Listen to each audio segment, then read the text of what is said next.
qytetarët e komunës Dranosit i premtoj vetëm investime edhe investitur nga Europa. Jo fjale premtime që kanë qenë deputetë e Parlamentit të Kosovës deri më tani në Drenas. Na zgjedhjet e fundit që kena pas, për shembull, janë dënuar 270 për shkak të tyre, jo për shkak të timin personal.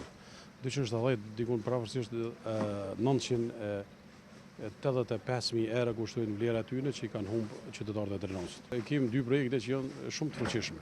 Njëna ka qenë dikun rreth 20 milion vlera investime që na kanë premtuar një kompani zvicerane dhe e dyta kompania italiane është dikun vlera 51 milion euro. Do të dikun 71 milion euro investime veç për dy kompanive që unë ju garantoj dhe premtoj që ato do të realizohen në një afat shumë të shkurtër. Nëse do të jam unë. Besoj që kam qenë gjithmonë më afër qytetarëve të Dranosit dhe besoj që jam me ta dhe e shohim me 4 ditor kush do të zgjedhet në komunën tonë. Ma përmendja që e kemi një mbështetje të fuqishme në elektoratin e Partisë Demokratike, gjithë ata simpatizues që kena pas, ata që kemi punuar deri më tani. Janë probleme grumbulluara me vite, kryesisht janë probleme infrastrukturore, duke filluar prej rrugëve, ujësjellseve, kanalizimeve, ndotjeve, lumenjve, ndotje të ambientit edhe nga Feronikeli, pastaj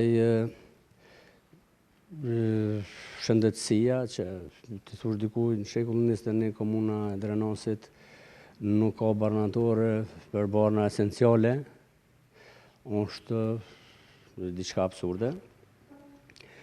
Problemet tjera janë si ceka edhe infrastrukturore kryesisht, po edhe punësimi, që është një ndër problemet më të mëdha në komunën tonë.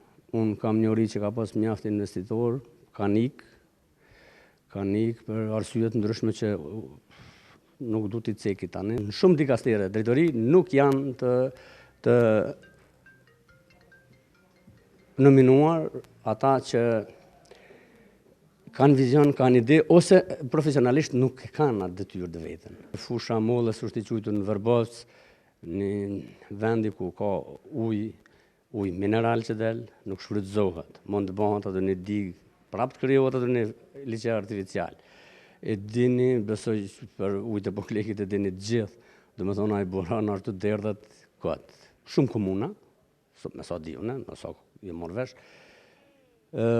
problemin e shujtës e kanë zgjidhur. Edhe problemin e 70% të udhëtimit për profesorët që punë, domethënë që janë 4-5 kilometra që janë larg shkollës, me u pagu. Këtu s'paguhet.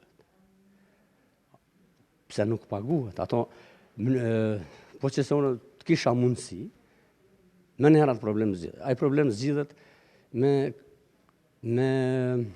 tash ku të llogaritëm, se disa janë edhe nga këtu, me 40.000 euro, që jam ka shty ma shumë me kandidu. Në këto zgjedhje të jashtëzakonshme të cilat janë organizuar në komunën tonë gjithësisht në Drenas, unë e pres një fitore të kandidaturës time ndaj kandidatëve të tjerë. Arsyeja është shumë e thjeshtë, sepse rreth emrit tim janë bashkuar jo vetëm disa subjekte politike, por edhe shumë qytetarë, të cilët deri me tani kanë qenë shumë të pakënaqur me qeverisin që është ofruar. Po kemi një regres veçanërisht në komunën e Dranosit, kështu që gjithë qytetarët, duke u bazuar në kaluarën dhe përvojën time, kanë kësaj radhe kanë vendosur që t'i besojnë këtij kandidatit, gjithsesi mua si kandidat.